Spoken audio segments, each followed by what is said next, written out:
Kia ora everybody, what's up? It is Robett. Welcome to Robett Live.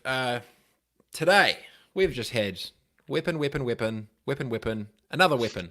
It's my bro, Aaron Lloyd, partner at MinterEllisonRuddWatts. I hope they got that right. How are you, my friend? I'm good. I don't know about a weapon, mate, but it's Mate, good to dude, be on. do you not remember our first meeting ever? Okay, I'll tell the story. Okay, so about, I don't know, 6 or 7 years ago, whatever, I needed a lawyer, had some, had some shit going on, comes through, and flipping like straight up, if anyone's what suits, you rolled up the most baller ass 3 piece suit jacket shit with this pocket square. You just come in and go, all right, mate, yep, just like 1 minute, just power moved it. And you just like stood up, walked out, and I was just left there like, what? And I don't know if it was like Jillian or one of the crew, and I was like, is he? Is that how he rose? Like, it's Aaron. I was like, dude, just MVP. It was powerful. That was the most dominant way to make a first impression. Is just walk in, power move the shit, and you just like, all right, good. And you're like, we good here? All right, cool. Later. And you just bailed. It was so good. Oh, but Golden. See, three piece suit. No 3-piece suit today, mate. hey, I know times have changed. Work from No, home casual. it's good. So for those who aren't aware, your partner in MinterEllison, what keeps you busy? Where's your headspace? Obviously, we'll get into it a little bit, but yeah, because obviously you've probably been very busy for this last little bit. For those people that aren't aware of the power moves and the circles that you roll with, what's your deal and what are you about? Yeah, thanks, man. So look, I'm a litigation partner at MinterEllisonRuddWatts, Minters, and my practice sort of falls into three really. Employment law, health and safety is one chunk. Litigation, which is largely regulatory type litigation, is another chunk, and sports law is my third chunk. And at the moment, for the last sort of month in particular, I've been almost 100% an employment and health and safety lawyer because, we talk about businesses' most important asset being their employees, and it's right at times like now when you're trying to get that balance right between keeping your business afloat, but at the same time protecting and supporting and retaining your best talent and trying to get that balance going. So most of the work I've been doing over the last couple of weeks has been helping people with that, man. And we are just saying before 6 months ago, your life was very different. What were you doing 6 months ago, Aaron? Yeah, so 6 months ago, I had a 6-week trip to Tokyo where I was being a sort of 80% sports lawyer for the 6-week period. I was up at the World Cup. You're on the rinse with baller rugby players in Japan, living the flipping dream. That's what No, but you're up to. some of my rugby player clients were out on the rinse, which made my life difficult when I then had to try and represent them at a hearing. And at least one occasion, one of them didn't show up. But that's a different story for a different time. But yeah, no, 6 weeks ago, I was in Japan on a gig with World Rugby, looking after all of the Tier 2 rugby nations, to look after all of their players for disciplinary hearings.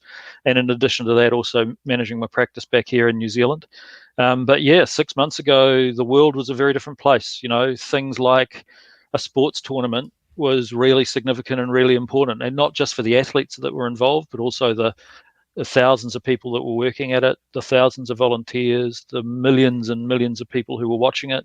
That was a really big deal. And 6 months later, organized sport sort of seems like something that's very much on the back burner, although from an employment perspective and an economy perspective, sport's really important. So we're going to have to address how we get those sorts of things back and running, just in the same way that we're addressing how our essential services and our other mainstream employment is all back and running as well.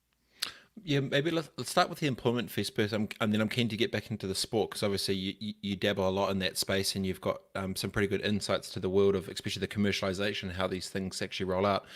The employment side.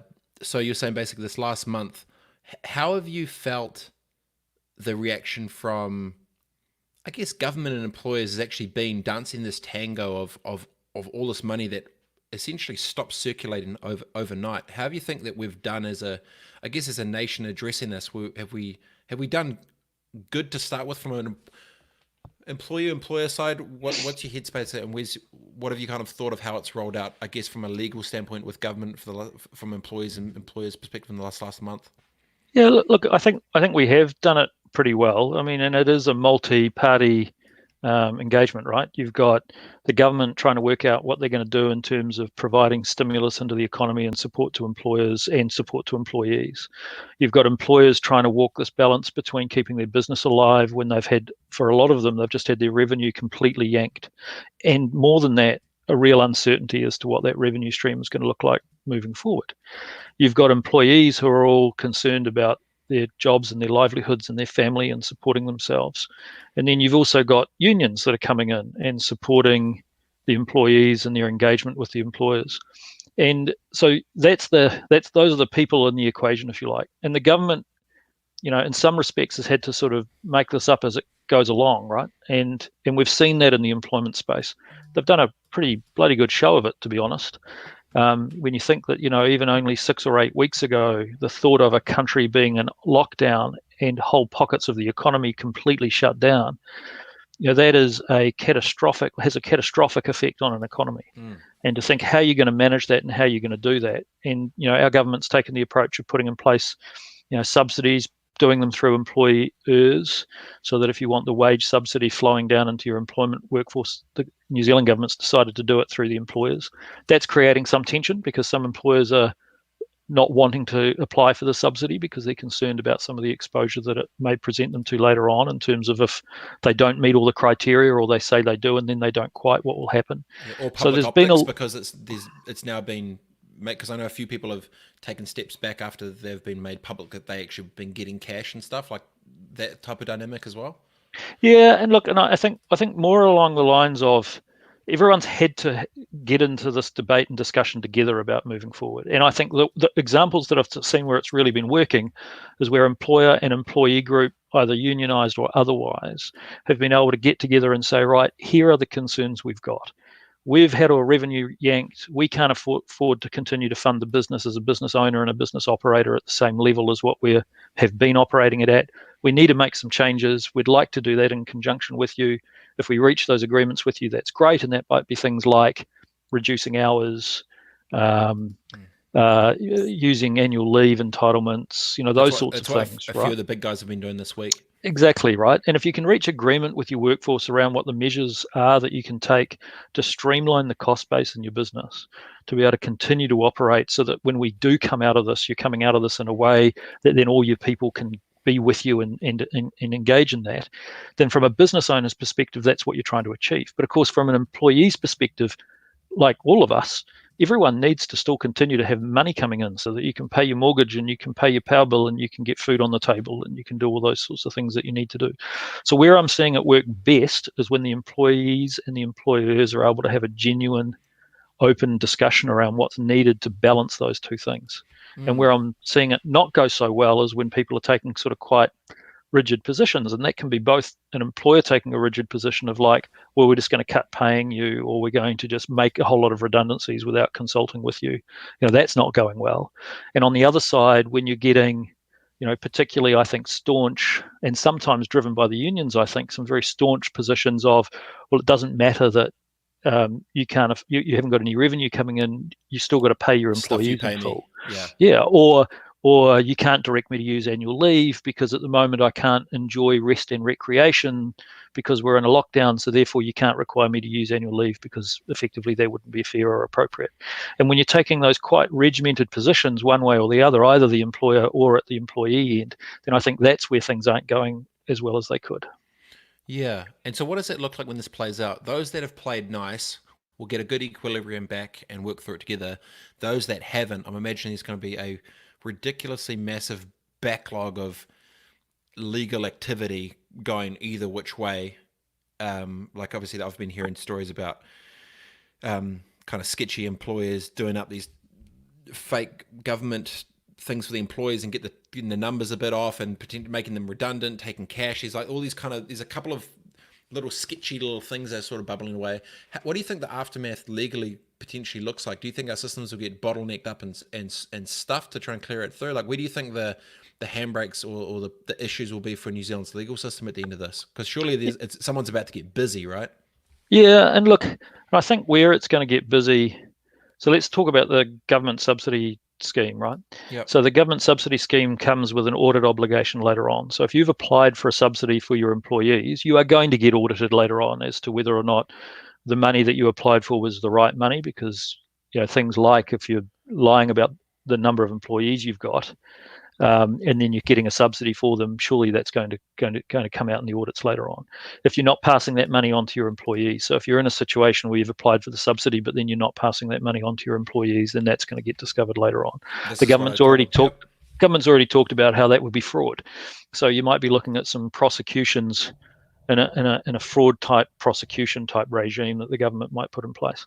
What else are we going to get? We're going to get employment disputes. So we're going to get cases of employees and unions raising either grievances or minimum entitlement claims against employers saying, well, hey, look, you didn't pay wages when you were supposed to, or something like that. And some of those will have legs and some of them won't, but a lot of them will end up in front of the Employment Relations Authority or the Employment Court anyway. What else are we going to see? We're going to see non-legal consequences, robett. We're going to see reputational hits to employers' brands. The employers, well, if employers treated their employees poorly in this period of time, then they're going to have difficulty later on, aren't they? Because people are going to call them out for that. We're getting a sense of community out of this crisis in a way that will mean that people will start discussing, oh, well, so-and-so didn't treat their people well, whereas so-and-so did. Yeah, and it's going to be about as well. Getting that, it's going to expose good and bad leadership, right?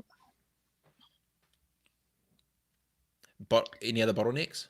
Look, I think those are the big ones. I think that's in the space I look at. What you're going to have is other stuff as well, right? I mean, you're going to have rent abatement debates at the moment. Businesses who can't access their properties, should they be getting a rent reduction with their landlord? And there's going to be fights over that. And is it the 27.5 thing in the so the ADLS? Yep. Yeah, so look, I'm not a property lawyer by any stretch of the imagination, but the ADLS form of the rent of lease agreements is a pretty common form of lease agreement. There's a clause in there that was put in place after the Christchurch earthquakes to try and provide relief for tenants who couldn't access their rented premises in the context of a national emergency. So you'll remember after Christchurch, I know you know the area well, there was a whole lot of red zone, which meant people couldn't get in, and that was really what, as I understand it, that was really what was intended. Whether it captures this or not, there's a bit of a debate around it. There's a pretty clear view, I think, amongst a lot of lawyers that it does, which means that if you've got that form of lease, there's a clear abatement discussion for you to have. But if you don't have that form of lease, and not everyone does, then you're still going to have an abatement discussion with your landlord, right? I can't access it, or it's commercially, I'm going to struggle. How can you help me out so that I keep going, so that you can support me to be a long-term tenant for you? So there's that discussion on the landlord side. There's the discussion with employees. There'll be the discussion on with other suppliers. So look, there's all of that. Hopefully what we won't see, but inevitably we will be a series of restructurings, redundancies, bankruptcies, insolvencies, all that sort of thing will be a flow out of this as well from a legal perspective. But from where I sit on the employment side, I think what we're trying to do at the moment is try and get resolution of issues now up front, so that we're not having fights about it later on. And if we are going to have a fight about it later on, then at least confining what those issues are going to be, giving employers some certainty. At the moment, by and large, I work with employers rather than employees. Occasionally I've done a few employee cases lately, but by and large it's employers. So trying to help them get certainty for their business planning at the moment. So coming back to your question, how have we gone? We've gone pretty well, really. We've done it a bit differently to some other places. So in Australia and England, for example, the wage type subsidies are flowing directly from the government through to the employees. In New Zealand, the government's chosen to go it through the employers. It has some benefits, it has some downsides. But I think by and large, we're going pretty well. But we're 3 weeks into the level 4 alert, right? The real test, I think, is going to be, we'll dust off this week. We'll dust off everyone being settled into level 4. And then next week, there's a good chance, I think, we're going to drop to level 3. So then, everyone's going to have to sort of redo their thinking around, well, what does that operating look like in level 3? Because, it looks one way in level 4. What does it look like in level 3? And then what does it look like in level 2? And then what does it look like long term? Because, as a lot of your guests have been saying, this is going to drive a change for our businesses for the long term, right? Not just 100%. Not just in the next few weeks or months. And it's a perfect segue, because one of the things that it's become very clear is the big organizations have blueprints and game plans and protocols that kick into place with things like pandemics kick, right? Like these big publicly listed companies, they have this shit at least written down somewhere, and it's a lot of stress, but whatever. Pretty much every single other business that isn't that big doesn't have any of this plan, and they've gone from one day I'm operating to next day the door is closed. Holy shit, everything is just a bombardment of everything, and they've had to navigate from 0 to 4 real quick. What I think has happened now is they've resettled into a kind of a new normal, but then I don't know if they've thought about what the new world could be, but the way you've thought about staging that incremental startup from first, second, third gear, whatever it may be, however you want to do, I don't think that people have got I don't think business owners in New Zealand have got documented process of what they can and can't do and will and won't do for the actual strategy game plan for what it will look like at 3, at 2, at 1, and then back down. That is something which I don't think people have talked about, because the same thing that's happened is, Jacinda could get up in a week and be like, all right, well done team. We've knocked the bastard off. All right, next we're at 3. And everyone's going to be like, oh shit, well now what? And it's going to be this big wave of now what, right? So what advice would you give business owners, small business owners now, thinking if they're in level 4 and the next kind of key strategic steps of how they should approach the next moving parts to their business, what would you tell them? Yep. So a big day for us is going to be Thursday. So the government has said they're going to come out on Thursday and provide a lot of direction around what level 2 and level 3 look like in terms of their expectations. So if you go on to the government COVID-19 website, for example, at the moment, it talks about the 4 levels of the alert system. And it says right now we're in level 4. And what that means in detail is, and the government has, over the last 3 weeks, developed quite a lot of detail around what level 4 looks like. What we need to understand is what that looks like at level 3 and level 2, because at the moment we're a little bit crystal ball gazing or guessing as to what that's going to look like. So Thursday is when the PM has announced that they're going to release those details. It sounds like it'll be quite a lot of detail, because on yesterday, Monday, Easter Monday, she announced that they've drafted up essentially the guidelines of what it looks like at a cabinet level, and they were going to circulate that out to industry bodies over the last couple of days. So you would expect people like the CTU on the union side, Business New Zealand on the business side, for example, and other industry specific bodies. So in hospitality, for example. And then I think on Thursday, what we're going to see is a bit of guidance as to what that level 3 and level 2 expectation looks like. So at the moment, for example, on level 3, what it says is that some businesses will still be expected to shut down, but some will be able to operate. But you'll have to operate taking into account social distancing, rotating shifts, contact tracing, so the ability to have very clear records about who's operating where in your business, so that if someone gets sick, you've got the ability to contact trace around them and so forth. So we've got all of that, but the question of, well, is that going to be for every business? Is it only going to be for some business? We'll get that answer hopefully from the government on Thursday. My recommendation at the moment, I think, for business owners is, was 2 things I think coming out of what you were saying I wanted to say. First of all is, I think you're probably overestimating the number of corporates, even big corporates, that had comprehensive plans in place for a pandemic or a impact of this size. I mean, we're talking about borders shutting down. We're talking about tens of thousands, hundreds of thousands of deaths all around the world. When you think about the impact on the American economy, even if in New Zealand you had a business plan that said, well, if New Zealand goes into a state of civil emergency, for example, right, this is what we're going to do. But is your business plan also going to deal with, well, what's happening in America and England and everywhere else around the world where either your suppliers are or your clients are, or some of your other collaborators are, right? So I'm not sure that anyone really had a plan for this scale of disruption to the world economy and speed, right? So that's the first point.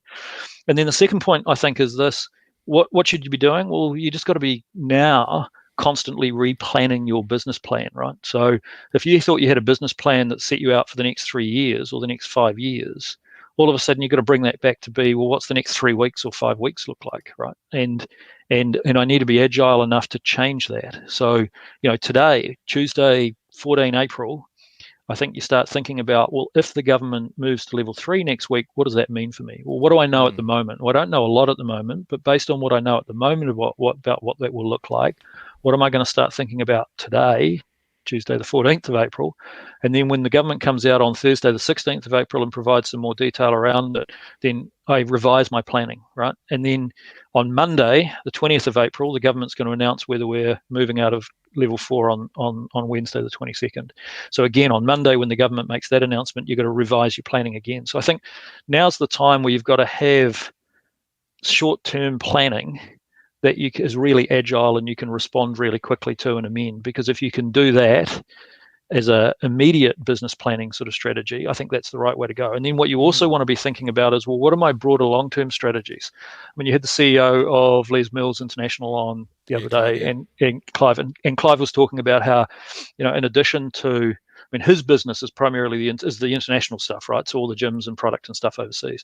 What he was talking about was, well, we've got this underlying product, this virtual delivery product, which works really well in this environment for us. So we're now talking about taking that and implementing it.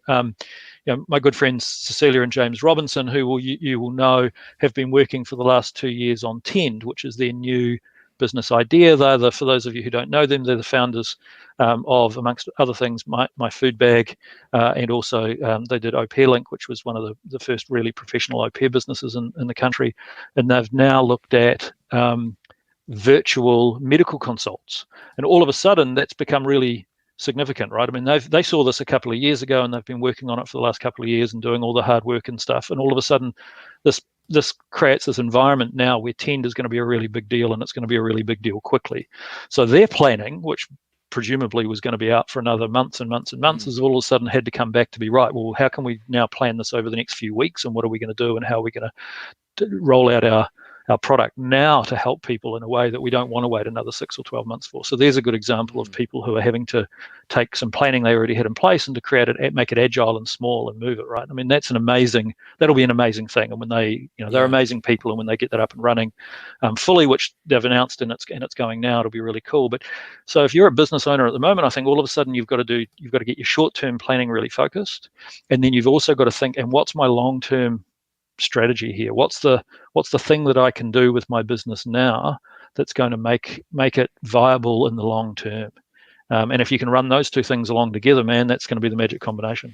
Yeah, it's really good, insightful, because I mean, I think as well that the byproduct of that forward thinking, proactively thinking strategically about those next steps of what happens when you go down each stage is the second then if she does this, I do that. If Jacinda says yes from 4 to 3, instantly I can already have a pre-scripted email to all staff, all suppliers, all everything ready to go. Okay, now this has come out, this is our next steps, boom, boom, boom, boom, boom. So instantly, I guess, at the end of the day, if you're an employee somewhere and you don't know what's going to happen, do I need to start? When do I go back? What happens now? Boom, boom, boom. There's going to be all these things. But if you can already preempt, eventually it's going to go from 4 to 3 at a certain point. Okay, at that point, what happens to this business? What will that look like? What does that mean for me? All the rest of it. And good leadership, exactly to your point before, Aaron, is it's going to exposing these good leaders for it. But it's a great opportunity to use these moments, which are coming, to be proactive with your communication, to get better retention with staff, or more opportunities with your different employers, or the people that they're the key stakeholders in your business, which can actually help you get back on track faster by actually thinking it, because this is going to happen,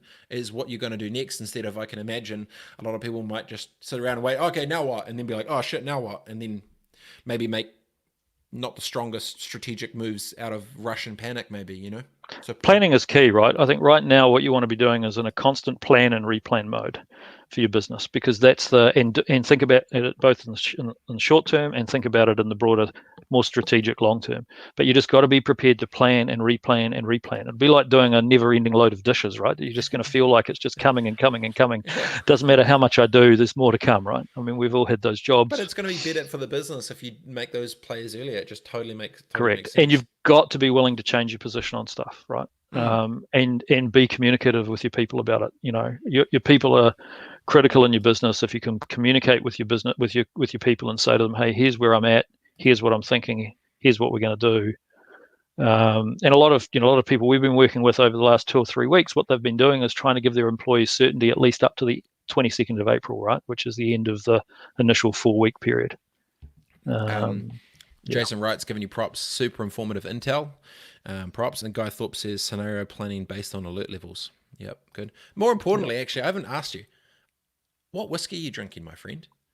I see all the books. I see all your fancy books. Where's the whiskey at? What are you rolling with? What you probably can see too is some of the old wine. You got I knew you had the wine stack. Well, yeah, that's the old wine stack. Love it. Mate, I decided at 3:00 on a Tuesday afternoon, which is really like a Monday, I better not roll out the whiskey because I've still got other work to do this afternoon. Fair enough. But it'll be a Belvini Doublewood, I would imagine, would be what comes out later on. So yeah, I know Cam will be watching. He'll be jealous. Joshua asks, quick legal question: You have employees on a fixed term that were to finish up at the end of April. They are now in lockdown and unable to do their work from home. You have applied and received the wage subsidy for these employees and adhering and passing this on. Do you extend their fixed term for the 12-week period to continue to pass on the subsidy and keep people employed? Or do you have them finish the fixed term on original date and advise wins in order to pay back the balance of the 12-week? That sounds like a very specific question, mate. I think you should reach out to him and have a chat. Yeah, he should. He was only missing his GST number and his bank account. Exactly. But those are your two options, right? So it is a very specific question in some respects, but he's not alone, right? Yeah, totally. And he's thought that through really, really well, because those are your two options. The safest option probably is to wrap up the fixed term as it is, and to advise work and income and refund the balance of the subsidy money for them, right? Because then what you're doing is you're sticking to your original bargain with the employee around what the period of time is for the fixed term. And there's a legal risk around, if you extend the fixed term, are you undermining the nature of the fixed term, right? So there's a little bit of a legal risk around that. But of course, on the flip side of that, if you do that, then those employees all of a sudden at the end of April, that's it, their income drops off. Because they're not going to be, because the subsidy only gets paid through employers. So so if you do make that choice and you go, well, look, actually what I'm going to do is I'm going to stick to the original fixed term date, I'm going to end it, and I'm going to advise wins of that, and we'll send the money back to wins. Then the human question is, well, how does that employee, now an ex-employee, how do they then get money, right? Because that money, wins isn't just going to turn around and pay it directly to them. The wage subsidies going through employers. So they might be able to go and jump on the Workfinder, the unemployment benefit, but maybe not if they're in a relationship and their partner's earning money. There are plenty of people who are being made redundant at the moment who they get made redundant and they're left without being able to get any income because their partner is earning, and therefore they're not eligible to pick up on the unemployment benefit, and they're not able to get the wage subsidy because they've been made redundant and the wage subsidy is only coming through their employer. So there's no avenue for that money to flow on. So the dilemma was it Joshua, did you say? The dilemma that he's in that's the dilemma, man. So you've got the choice of either taking what is probably the legally tightest answer and ending the employment, but with it ending the wage subsidy flow to the employee, or you take a bit of a risk and go, well, actually, you know what, I'll extend the fixed term employment agreement, but specifically for the purpose of passing on to you the government's wage subsidy amount only. And if you did that, then that's an option I think plenty of people would take, because they'd feel that, one, they're managing their legal risk a bit, but two, what they're doing is still facilitating some money going to those people, right? Because if you don't, they're going to be left without it. So that's really tough, eh? It's tough. I mean, obviously these are hypotheticals, and this is an official legal thing. So opinion, correct. Please don't sue anyone. If anyone's going to sue anyone, flip and sue me. I'm fine. But no, that's tricky, because you think all the if this then that, and it's kind of this layered down approach of each different weave, because then all of a sudden you go if this and that, and you get to some part, and like that's someone's actual situation, and then that's unfair. Man, that's tough. What do you think the biggest thing that business owners don't know right now, which they should potentially legally? I think it's about the importance of consultation with your employees before you go ahead and make decisions that are going to affect them. And whether that's a decision to disestablish their role and potentially make them redundant, whether it's a decision to drop their hours because you can't afford or you don't have the work to continue running them at 100%, whether that's a decision about applying for the wage subsidy and how you're going to work that into your business. I think one of the things, or whether it's a decision about use of annual leave, right? I think that the single biggest thing I'd like employers to do is, just before they make any final decisions about all of those kinds of things, is develop a way in which they can go to their employees, discuss it with the employees, take their feedback, and then either reach an agreement with their employees on stuff, or if you can't reach an agreement, then make a decision, but by taking into account their feedback. And on some things you'll be able to do that, and on some things you won't. So, employment law hasn't been abandoned because of COVID-19. But what we need to do is just sort of focus on the best way to manage the employer-employee relationship. And the best way is consultation, agreement if you can. And if you can't, then working out what decisions you can unilaterally make, but taking into account what your employees have said, because sometimes they'll have ideas that will mean you want to change your thinking. Sometimes they'll provide you with some thoughts that you hadn't thought of. And sometimes it'll just be, hey, look, I hear all of that, but I still think I need to go ahead and do this for the reasons for the business, and here are the reasons why. But consulting with employees is really, really important at the moment. And I think if you're going to go off and make decisions without consulting with your employees, you're running a real risk that you're going to get turned over on that later on.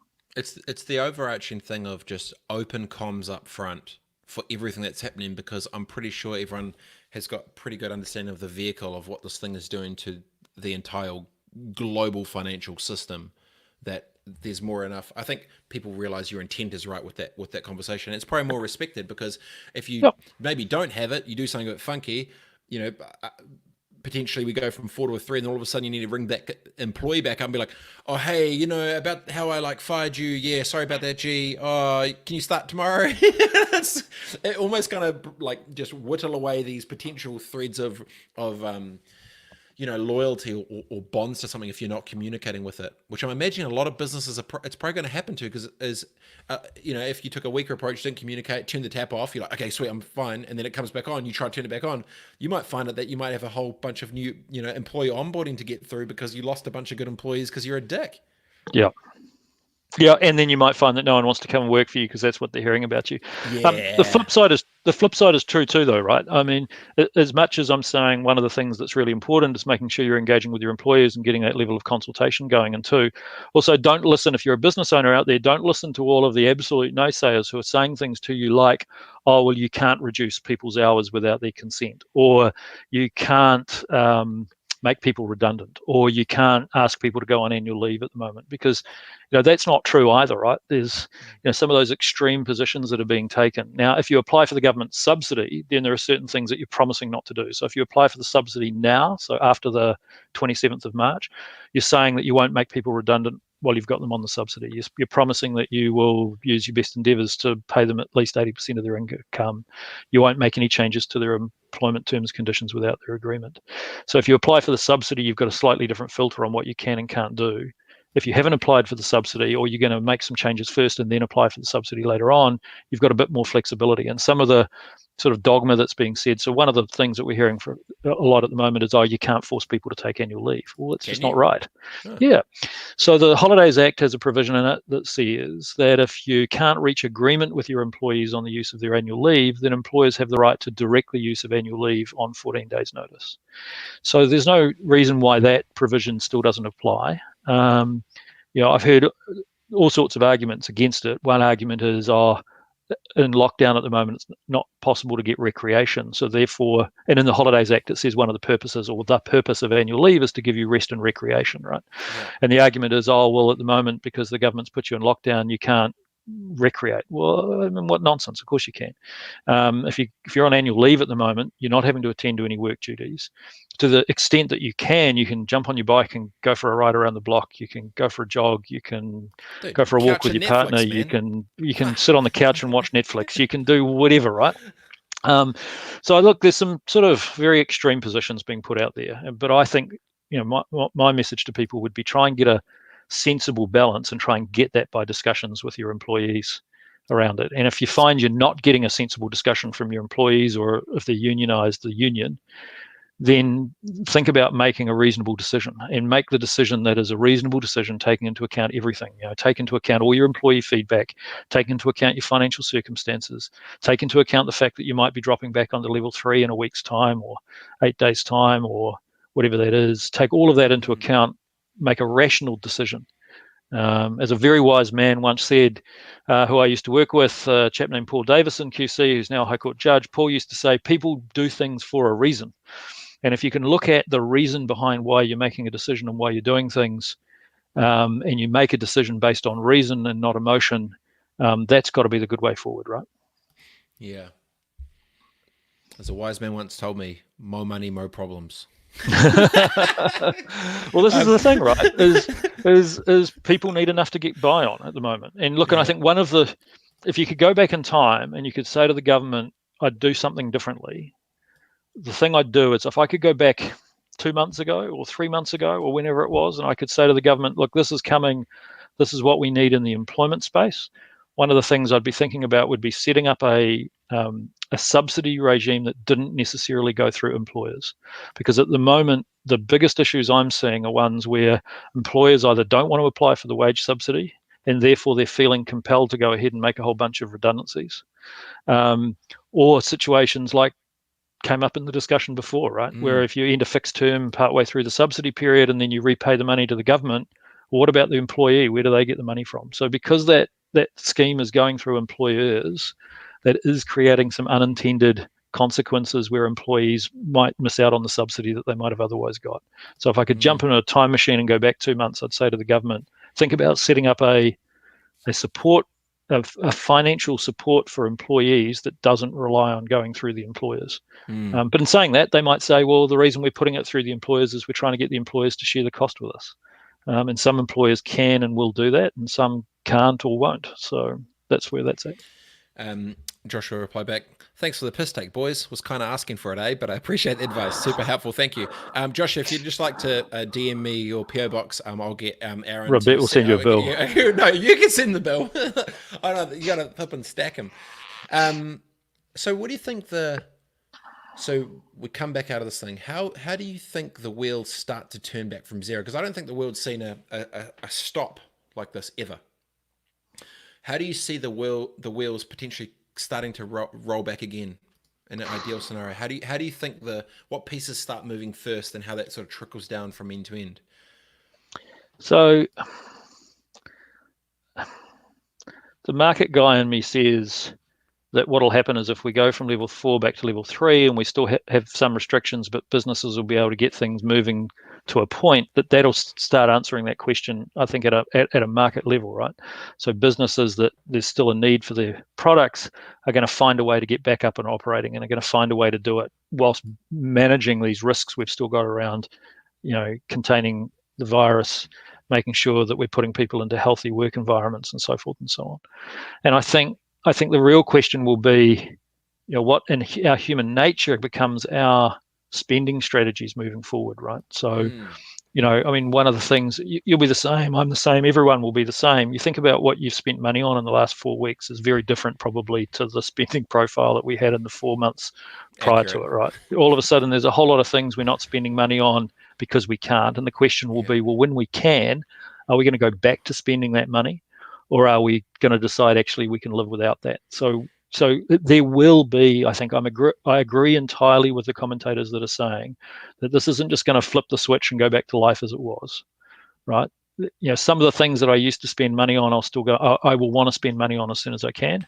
But some of the things that I used to spend money on, I won't spend money on when I can, because I'll be going, actually, is that really either a prudent or a sensible or a need or a need? And I don't mean need in a life's essentials. I mean need as in even taking into account a slightly indulgent need. Is it something that I still need to do?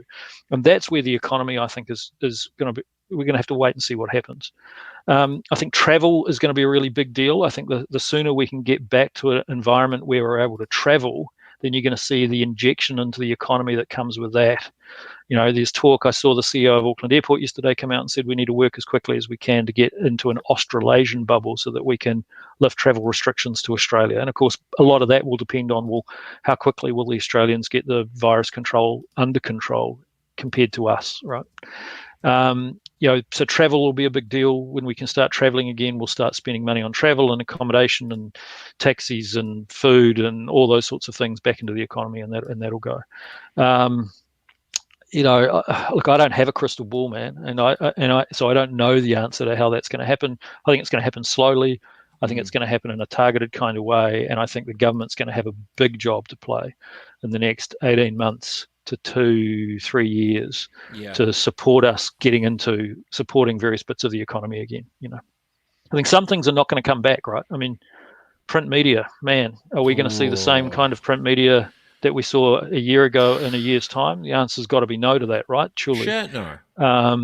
I think, on the sport front, what are we going to see with sport over the next 12 to 18 months, and it's not going to be a complete walk away from sport, because what people forget, I think, sometimes is when sport dies, it's not just the athletes and it's not just an indulgence of all of us who like watching sport. There's a whole economy around sport, right? There's media, there's food, there's the sport product, there's the production of it. Thousands, tens of thousands, probably hundreds of thousands of jobs in this country are impacted by the sports sector. So we need to get the sports sector up and running so that those people in that sector have jobs. What's going to happen with sport media? We saw the shutting down of radio sport, just boom, right? Yeah. What happens to all those journalists? We've had, publicly they've talked about redundancies at places like the New Zealand Herald and other sports media in the sports space, right? 15% at NZME today, and then Bauer went under last week. Yeah. So, so as these changes happen, how are we going to almost proof a lot of these areas moving forward so that if we have something like this again, we're better sized or better rated for it? But sport for me is a big one. People who are going, oh, sport's only sport. Yeah, it's much more than that, because it has a real impact on the economy. It has a real impact on people's jobs. Yeah, let's go there for a sec, because I'm thinking. I mean, if you've been following the UFC thing at all, flipping Dana, did you hear what happened last week? What he did? He wanted to be the first sport to come back in the world, so he did a deal with an Indian reservation in California to do UFC 249 or whatever it was. And then got the handbrake. He set it all up, everything dialed, and got it handbraked by the CEO of Disney and ESPN for obviously a bunch of political reasons. And then he's also got a Fight Island. He's building infrastructure on an island to be able to do it, because he was like, we've got to get this thing rolling, blah, blah, blah. But it's interesting to see how the wheels of sport can come back, because obviously I was in the States on the Wednesday night, I believe it was, when in the space of, I think it was like 14 hours, NBA shut, NHL shut, just the entire sports world just stopped overnight. And when I think about the New Zealand ecosystem, even around travel, you think, okay, All Blacks. Okay, well, if no one can come here and we can't go anywhere, there is no flipping All Blacks. There is no winter. There's flipping nothing. And then you think about just the logistics of sport, and like now they're talking about, oh yeah, they were talking about last week on First Take, oh yeah, we'll get the NBA players and they'll just play with no fans and it's all good. And it's like, well, until you can test one person in or one person out, it could spread and the whole thing kicks off again. How do you think, what can New Zealand do if it's insular to bring back sport? How would you reset the stack of sport in New Zealand? Because we can control ourselves to start with. I guess Aussie's a different buzz, but how do we bring sport back? What does it look like? Yeah, so I think there's a few questions, right? Because one of the questions, so the Fight Island one or the NBA all playing in Las Vegas was the other suggestion, yes. Right? There are two sides to this. There's the logistics of it. How do you manage it actually with the players and the support crew and the support staff? So that's one aspect of it. Because what you got to remember, if you take a bunch of people and throw them into an environment, say a Fight Island, and you keep them there for however long you're going to do it for, right? It's literally like Survivor. You move the whole of the NBA into Las Vegas. What are you going to do? Are you going to take all the families of the players with them? Because otherwise what you're asking them to do is to be away from their families for maybe, take the NBA, for example, it might be 8 weeks or 12 weeks or longer, right? Or 16 weeks, right?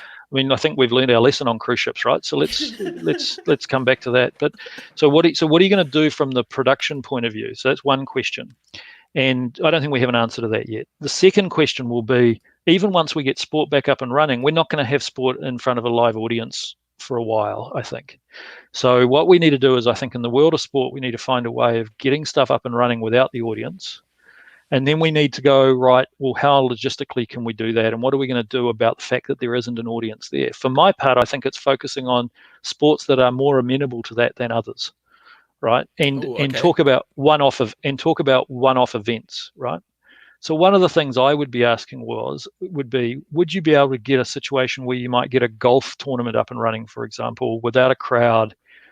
It's played in a big open space. There's natural distance between competitors. A lot of these social distancing rules we're talking about, it seems to me something like a golf tournament might be more likely to get up and running before we say do a game of basketball in a stadium with 60,000 people, right? So that seems to me, one environment seems to be more virus prone to me than the other one.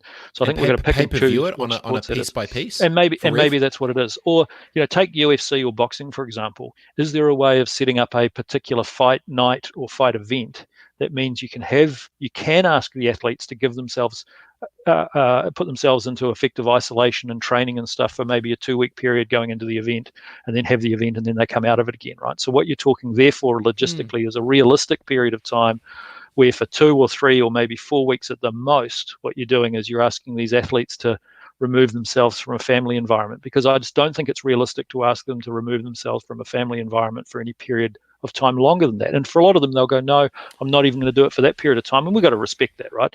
But you think about, we started this off talking about Rugby World Cup back in Japan last year, right? Living the dream. That's living the dream. But that was a 6-week period where a lot of athletes did put on hold. They went away for 6 weeks or 8 weeks or 10 weeks or whatever that particular period of time was for them, away from their families for a particular event. That kind of thing is realistic for sport at a logistic level. And then we've just got to ask, well, how do we present it without an audience, right? And there are people working on that. I mean, if you're interested, Google Smart Sports with a Z on the end of it. And this is a business that Chris Cairns, who that I know, Chris has been working for the last sort of 18 months or 2 years with some guys around trying to deliver some studio-based sport content. So the idea is you don't have an audience, you project it with rendered environments. And it works really naturally for small-scale sports, things like 3-on-3 basketball and various other bits and pieces that they've done trials and work with. How could you take that kind of technology so that you're dealing with the lack of a crowd aspect of it and combine it with a event that works from a logistics point of view, and you combine those two things together, and then maybe we'll get an event up and running, right? But if you can't recognize both of those features, it's not just about no people in the stadium, right? Formula One talked about that. They were going, well, what we're going to do in F1 is we're going to run the Grand Prix, but we're going to run them without the crowds there. I mean, if you've ever been to a Grand Prix, that would be weird, right? And even watching it on television without the audience would be slightly less weird, but it'd be really weird. But the point is, logistically, you've still got to get the tens of thousands of people to the event. They've got to all be either in quarantine for a period of time. You've got to manage that. So the two issues for sport are, one, how do we deal with it logistically from the athlete's point of view and the production crew's point of view?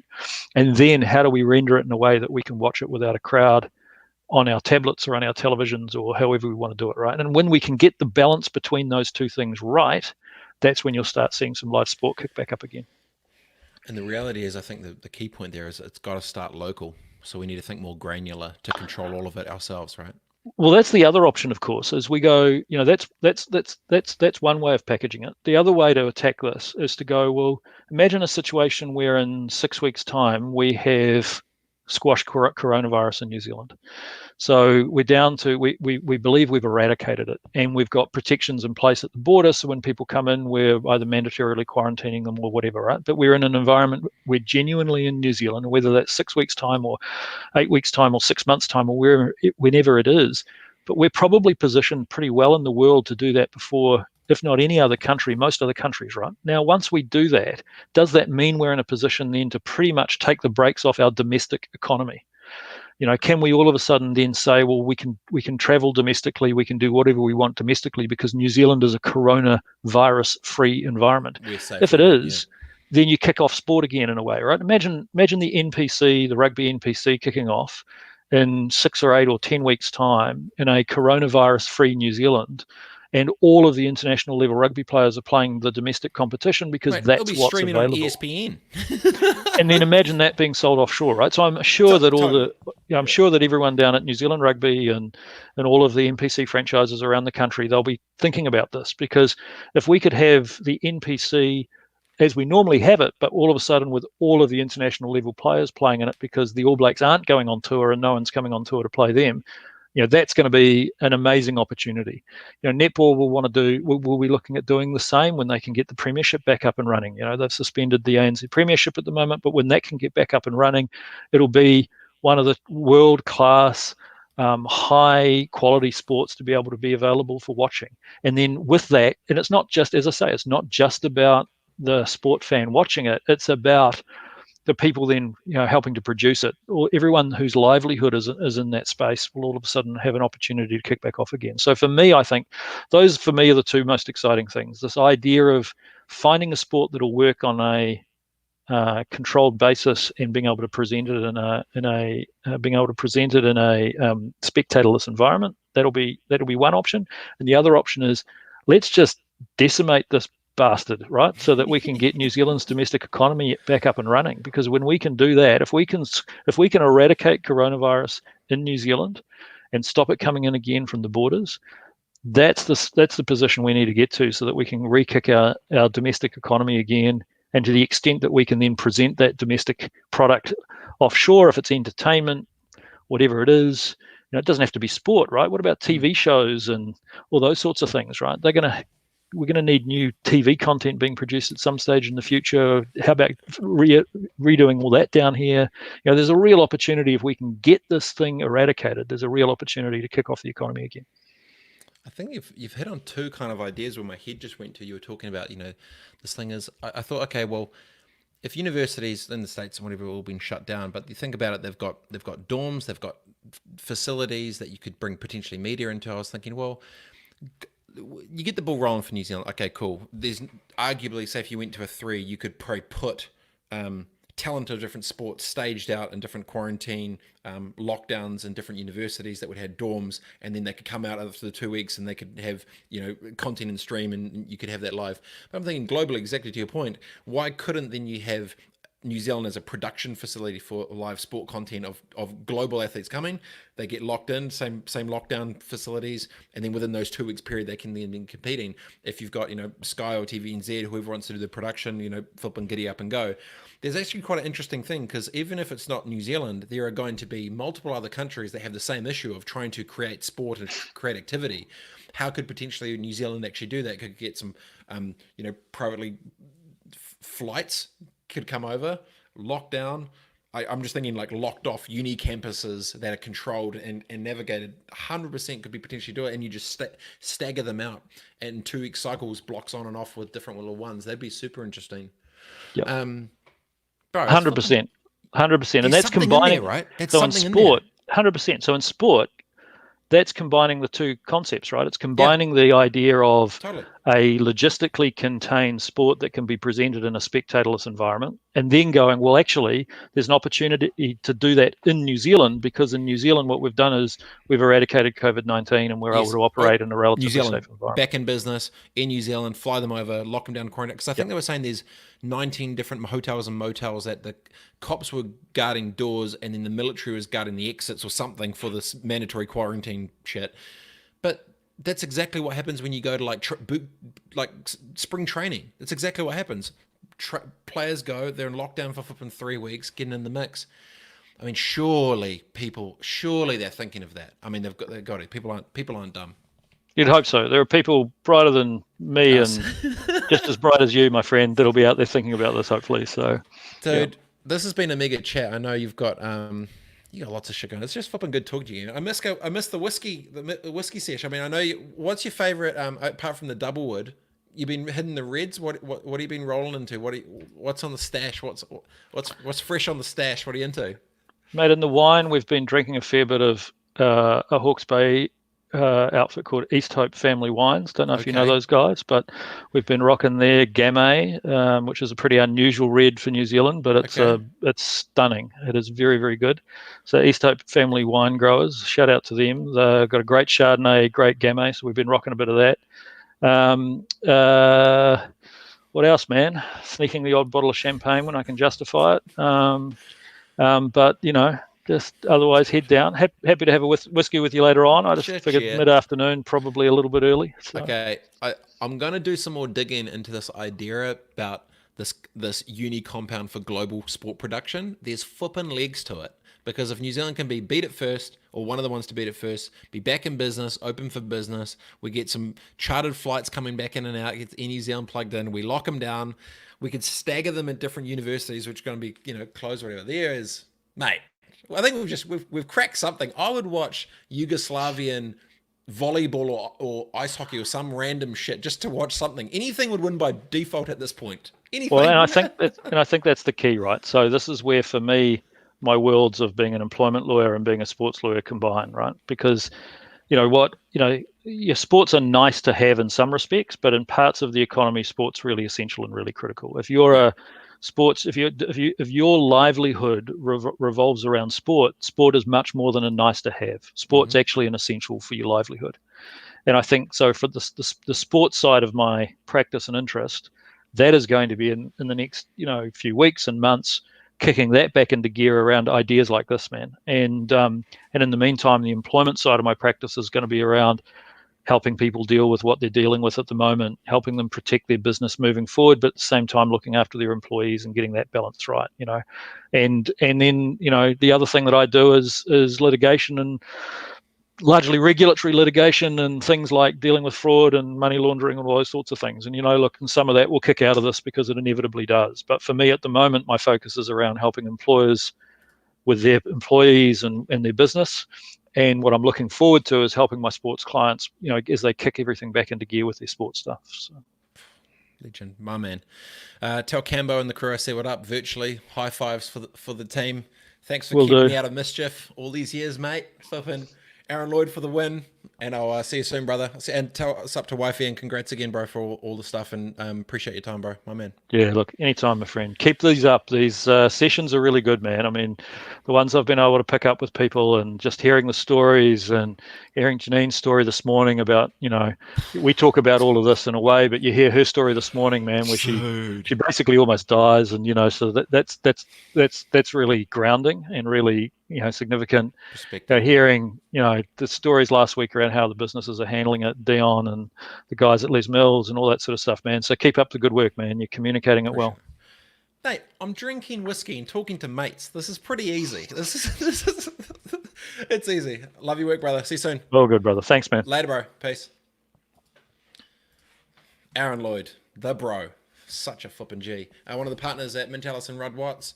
Thank you for the time. Love the intersection between legal and sport and all sorts of commerce and good things. See you soon, team. Man, I love that idea. Uni, sport, global production, lockdown, isolation, action, content. Something in there, team. If Tourism New Zealand, Sky, TVNZ, anyone who creates content is looking at that, that is a flippin' layup. Or NSOs, get in the mix. See you soon, team. Peace.